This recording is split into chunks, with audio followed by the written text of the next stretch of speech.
All right, so the monitor's in place, the power is on. What's important, once it is started, the system will go through a boot up sequence, and after approximately 30 seconds you will see the LED lighting up now, and this model, the LED is located down the bottom. On a few of the versions we have the LED located further up. The LED is intentionally not bright. We don't want a bright blinking light drawing attention to our device. But it is important that you as an installer have the ability to have a look and verify that the device is working. So at times you will need to shade the LED to confirm that it's operating. It's blinking usually once a second or roughly once a second, and that tells us that the device is effectively gathering audio and saving that audio information onto the device. What it doesn't tell you is whether the device has been able to successfully connect via 3G or 4G. It doesn't matter. The device will still operate and still record without that connection. We prefer the connection for a lot of reasons. One, we can monitor the device and make sure it's still working. Two, we can intervene if there has been some problem with the device. Three, we can access the data remotely and look at the progress of the job and start doing some analysis early on. And four, if you want to extend beyond the memory available on the device, if we have got a remote connection, we can save or upload the data, delete what's there, and therefore the monitor can stay in situ long term. So that's always our preference. And when a monitor's installed, initially we would ask you to message us, send us a text or give us a quick call. We will check that the device has connected or not, and if we're concerned because it's in an area where there should be coverage and we're not getting coverage, we can do some fault finding straight away. But if we're in a remote area or an area with poor coverage, then we just leave the device, and ultimately it'll be when you come back to collect the device, bring it into an area where there's mobile coverage, repower it, let us know, and then we'll download the data.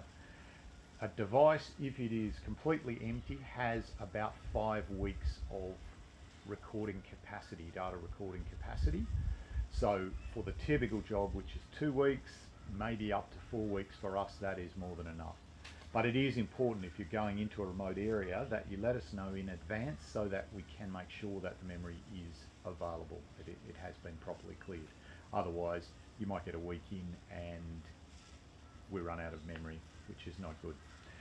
Okay, so basically installed, we've got our blinking LED. You can't see it at the moment because of the relatively high ambient light levels without actually shading, and I'm not going to try and get the camera in to pick this up, but you'll have to trust me, it is blinking.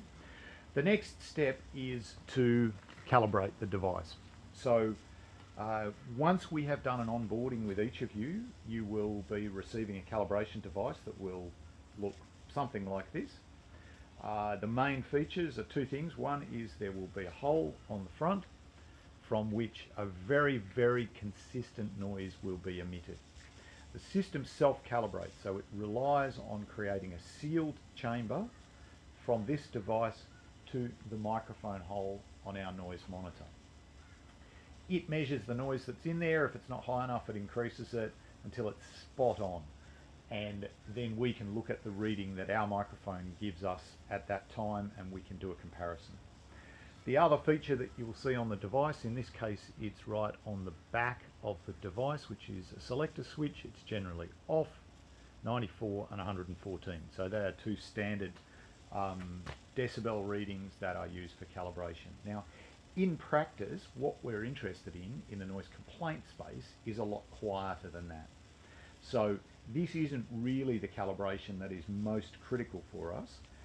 That happens before we ship the device to you, where we're testing the device at lower volumes. However, the calibration is important for us to be able to say nothing's changed. This device is operating in the same way as it was when it was shipped from our facility, and therefore we can believe what it's telling us in terms of decibels. So To get a seal on the device, because we have a flat microphone entrance, we put a ring of blue tack around the hole. You don't want it too close to the hole, otherwise when we press it up against the microphone hole, that's going to squeeze in and obstruct the noise. And then essentially we place it over the microphone hole. Once you've got it over there, it's square, it's sealed, we switch to the 94 and we leave it for 30 seconds. Okay, just count down or count up to 30. Once you get to 30, switch to 114, and I'm not going to make you go through the excruciating task of watching me stand here like an idiot. And then back to 94 for another 30 seconds and then off. Okay, that time, or the time that you are doing that, then needs to be notified to us. So in the next section of video I will take you through the process of the field report, where we're capturing all the information, we're capturing photographs and the like, and we also then capture the decibels. So for me, calibration happened at 9:52, and effectively from that point onwards, that's when we consider the recording to be taking place. Now, one other thing that is really helpful, particularly on jobs where we have multiple potential noise sources, is to try and capture samples of certain types of noise. So you would have seen earlier while I was talking, there was a dog next door that was barking. That wasn't the target noise source, but if you're able to gather that information while you're in the field and you can put a definitive time on when that's happened, that allows us to filter out that noise from the results, or at least identify how often or what impact that noise is having on our overall results. So having reached this point, if you're able to get the owner, potentially they know a trigger that might make their dog bark if they have a dog. If there's something that you know can trigger the target animal, if that's what the noise complaint is about, if you can get a sample. If we're looking at a pool pump or an air conditioner, identify, okay, yes, pool pump on now at this time. And that gives us, as NoiseNet, certainty that we can go in and we can say, that dog is this. The risk, if we don't capture it then, is that we have to then rely on recordings that are captured later, and from an evidentiary purpose, that is not going to be as effective as if it was captured by an authorised person in the field. Okay, so that's the install. That device is now operating and working. The next thing we need to look at now is what other information do we need. Okay, so another variant of the installation that we quite often see is the narrow gap between two properties. We have perhaps an air conditioner, as you can see just here on my right, one house on this side, and the other house, you can sort of see the eaves over there, quite close together. This is by no means the worst, and this one has at least got some vegetation and some softer ground surfaces, but quite often we see pure concrete walls on both sides, a concrete wall between, and concrete floors, and it's really just a reverberation wall with air conditioners and or other noise vibrating backwards and forwards.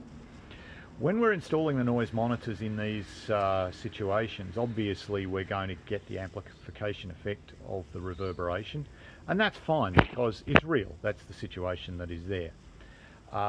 But we also find in these cases, and in some others, that the visibility of the monitor can be an issue. Obviously when we're recording, we want the monitor to be as inobtrusive as possible, so that complainants are not, noise makers are not changing their behaviour specifically during the monitoring period.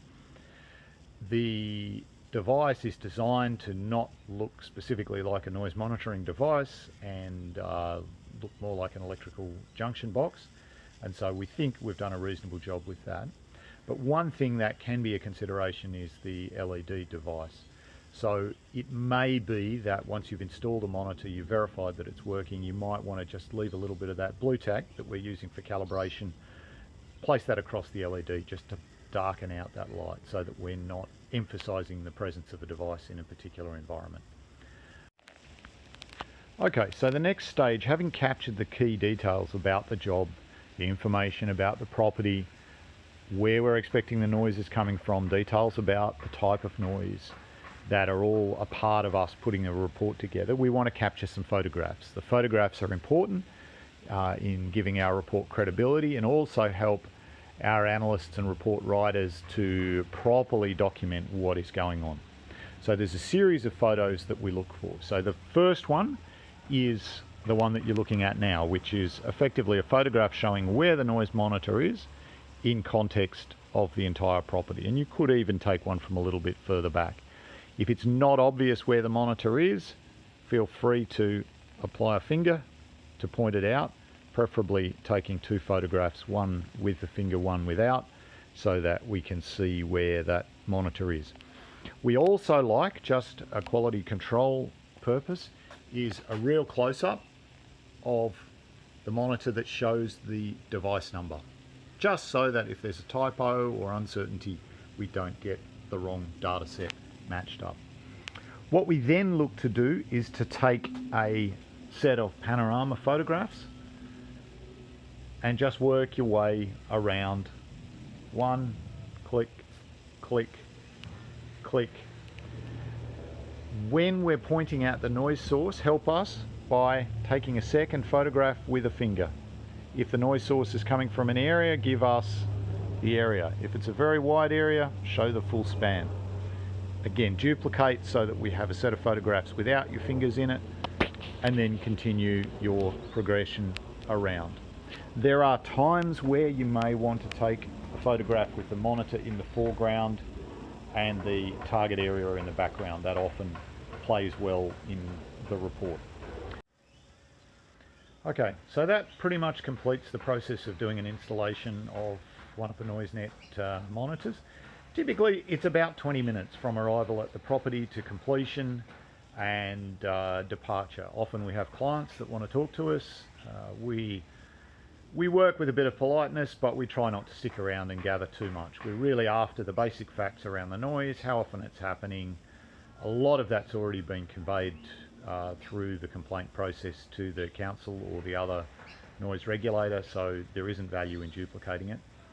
And as a noise monitoring contractor, we're really not trying to get in the middle between the complainant and the council. We're working for the council to provide the council with the data it needs to properly assess a complaint.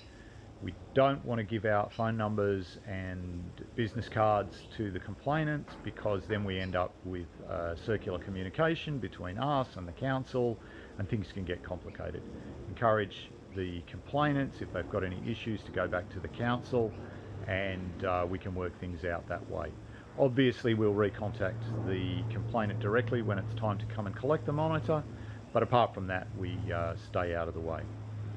Alright, so really just to finalise, at this stage now we're just cleaning up, we're making sure we're not leaving any materials lying around, and packing up and heading back to base. That really is the end of the video, so thank you very much for your patience in listening. I hope that the NoiseNet monitoring equipment works for you in your application, and if you've got any questions, feel free to hit us up on info@noisenet.com.au, or to give us a call on 1-800-2-NOISY. So that's 266 479, and we'd love to talk with you further. Thanks.